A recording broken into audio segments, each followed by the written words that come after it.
So he formulated this hierarchy in his mind. I am greater than humanity. And so, in an effort to bring them up to my level, I'm going to see if I'm going to deceive them. And what he ended up doing is bringing them down into sin, not bringing them up. And that's kind of the difference between a hierarchy and a walk with God. When you're walking with God, because God came down to walk with us. God comes down to walk with us. It's a path. There's no hierarchy. And this is the difference between a hierarchy and there's a divine walk. There's no divine hierarchy like what is in Satan's mind. And this is what is happening in the churches, is there's this hierarchy being built instead of this walk with God, where people are being subjugated and subservient rather than being listened to and empathized with. People become prideful about their positions in the church, like the preacher doesn't want to necessarily step down or change because I'm the preacher. I know it's sin, and I know that that. I went to school for so many years, and I got a certificate, right? They might not even have a calling on their life to be a preacher, but they went to Bible college. So, and the hierarchy creates division. I mean, it's literally a division. If you have a hierarchy, you have a division of importance, of value.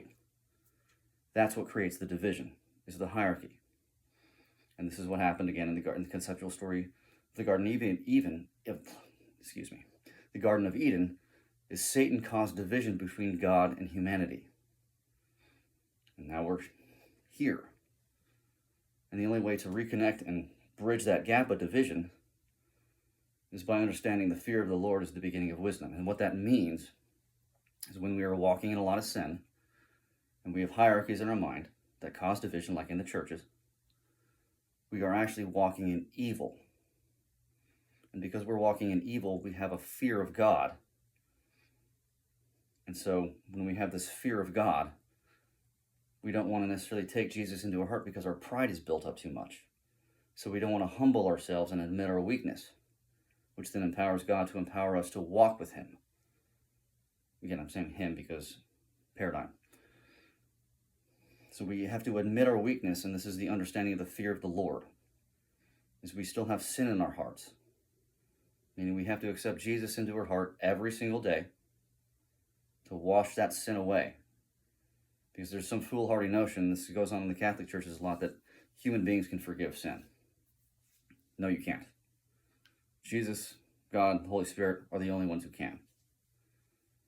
You cannot forgive sin as a Catholic priest.